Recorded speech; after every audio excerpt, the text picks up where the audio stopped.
loves America. So I get upset when I think that people are not loving America. So, okay, let's get back to this. Fauci is a medical doctor, but he's really a researcher. He's a medical researcher. I don't know the last time Dr. Fauci, I'm not putting the man down. He's an epidemiologist, and he has been through 6 presidents, and he's been at the CDC and the other places, all that business, for a long time. And he works from models, academic models. He works from algorithmic models. He works from all kinds of things that are esoteric and not directly related to patient care. Patient care in the home, patient care in the office, patient care in the hospital. Dr. Brex, lovely woman. I really appreciate her very, very much. I really like her a lot.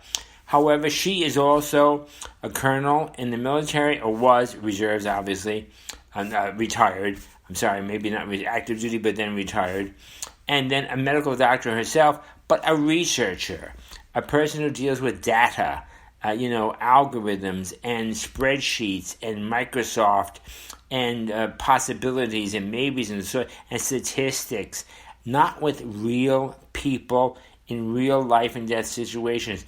There's a difference between a physician who is at the bedside of a patient on a ventilator, gasping for breath, who has to make a decision, should I give him hydroxychloroquine and azithromycin, and a difference between that doctor and a doctor in a research laboratory 1,000 miles away, looking at statistics and spreadsheets and numbers and reports. The doctor at the bedside will make the decision to give, I pray God, to give the patient the right to try, let them have the hydroxychloroquine, and let them have the azithromycin regimen, and maybe add the zinc in, and I've heard that several times, and see what happens. And it seems they want to use the word anecdotally. Forget that word. It seems that evidence has shown in dozens and dozens and hundreds of cases that this works, and people have been recalled from imminent death.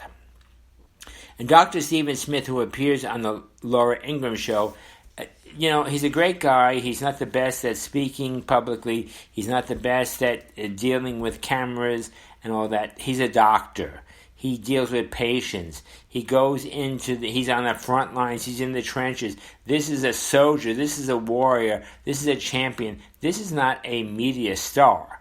Fauci is make-upped and coiffured and a media star. And even Dr. Brex with her scarves, wonderful, lovely. I love him.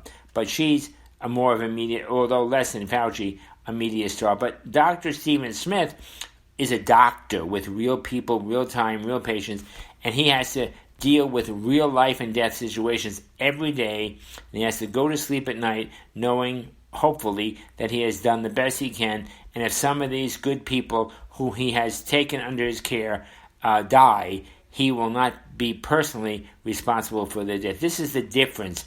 And what I'm saying here is that we need to have a differentiation between clinical doctors, let me use it, frontline doctors in the trenches, at the hospitals, in the offices, at the homes, with real living patients on a daily basis. Clinical doctors who maybe are a little bit removed from it, but still deal with patients more or less. And then researchers and analysts and Dr. Fauci and who deal with numbers and data and spreadsheets and reports and cold mathematical figures, which have been proven to be wrong.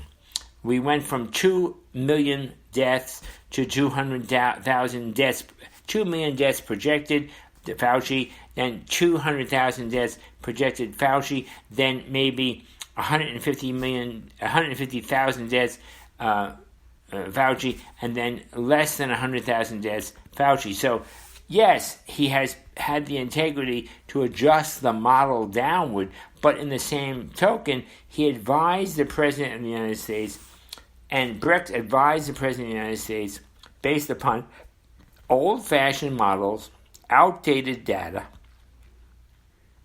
and now proven false modeling. You know what I'm saying? Let me pause here. So ultimately the question is, what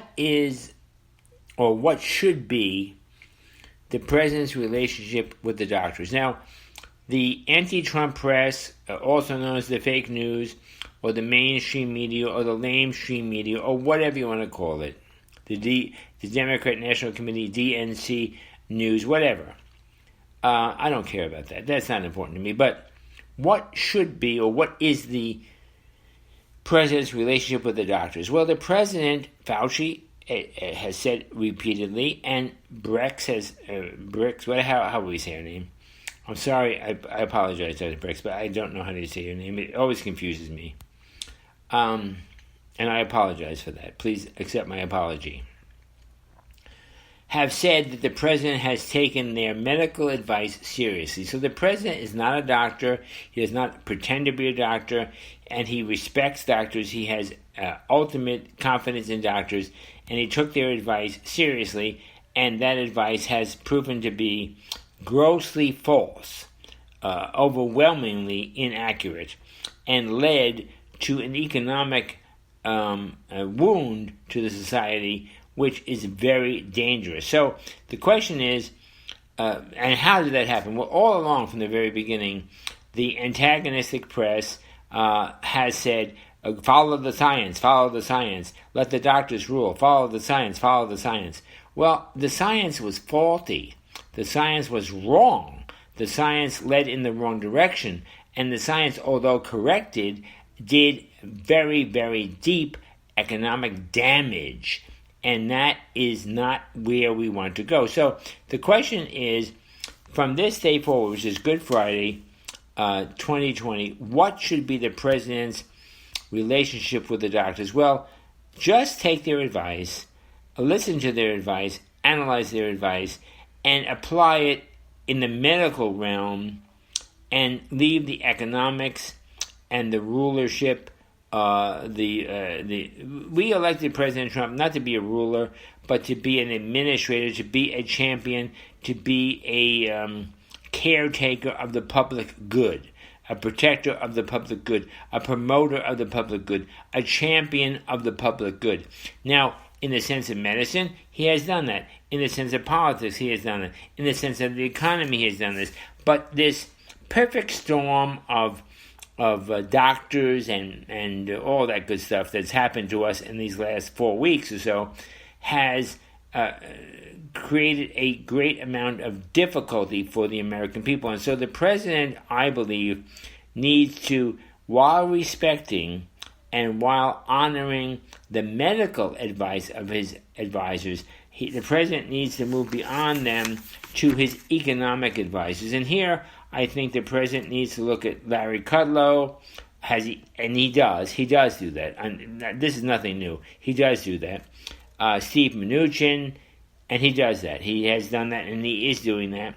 And even the others who are there, Steve Forbes, who is there for him, and even the Fed chairman, Mr. Powell, and others who are there for him. The president, even Mark Cuban, and other business leaders, he needs to turn to them. I know he is doing that, but he needs to increasingly tell the people at these briefings and promote these people at his briefings to say, we have to move beyond the medical people. We understand that. We have that under control, which I believe that we do. We have to move beyond the clinical and the analogical and the epidemiological and all that good stuff and move into the economic. And the economic is not in consultation with the doctors or the researchers or the others. The economic is in consultation with businesses and economists and bankers and industrialists and entrepreneurs, and we must move into that area to save America. And I think we have the people to do it. Larry Kudlow, Steve Mnuchin, Steve Forbes, other advisors to the president. Mark Cuban has offered his services, and others, to put America back on track again. After this crisis. We deal with the crisis, we've dealt with the crisis, and we move beyond the crisis to deal with the secondary crisis, which is the American economy. And so that is what I think we need to do. And the president needs to look to the future and he has said, I regard myself as a cheerleader, as an encourager, as a coach for the American people, because the American people are smart, the American people are industrious, the American people are hardworking, the American people are perceptive, the American people know what they want and how they want to go about getting what they want and doing what they want. America is the land of the free and the home of the brave, and the president will empower the people to do it. And so, long ago, and then I'm going to close this because it's getting long, but when I voted for Trump, I voted for a champion. I voted for a fighter. I voted for a scrapper. I voted for a person who would do battle for me, a citizen voter, a middle class. I happen to be white. I could be black. I could be Oriental. I could be from South America. I could be from Europe, or I could be from Asia. It doesn't make any difference. But, in our present racial interests, culture, I have to, and I tell you, I'm white. That's what I am. I'm proud of it. I'm not ashamed of it. I think a black person should be proud of it and not ashamed of it. I think that a person from the Far East, Asia, or a person from Europe, it doesn't make any difference what language or culture. You're an American. That's the key thing.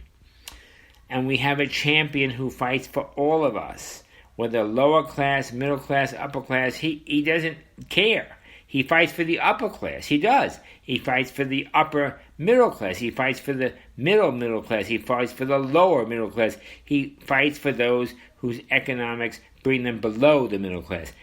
Trump is our champion. American citizen voters, you have a champion in Donald Trump. And now, especially in this coronavirus, he needs our help. I believe, I'm going to close with this, I believe that the president is in a very difficult spot. I don't think he got himself into it. I think he was maneuvered into it by good intention. I think he was maneuvered into it by the rule of second and third consequence. I think the president was maneuvered into it by antagonism on the Democrat Congress. I think the president was maneuvered into it by an antagonistic press, and now he finds himself in a very difficult place.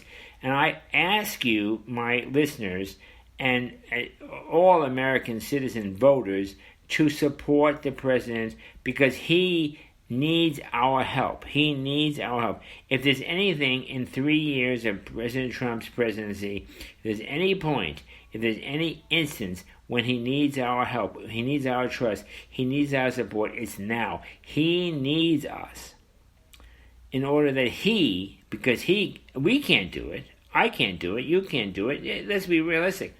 But he can get us out of this.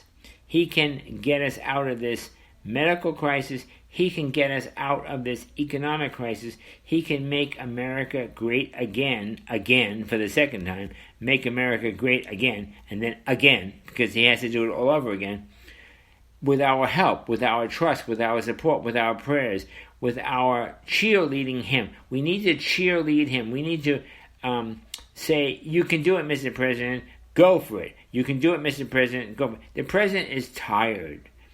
He's not tired, exhausted, but look at the press conferences. He is out there. He is engaged. He is involved. He is fighting for us. He is a prize fighter. But we're in the 10th round of a 15-round battle, and he needs us to support him, to cheer him on, and to help him in every way we possibly can, to encourage and to praise and to help him, and to tell his naysayers and those who are against him, and therefore they are against us, to shut up. We need President Trump to be a champion for us, and he needs our support. He needs our cheers. He needs our prayers, and he needs our support.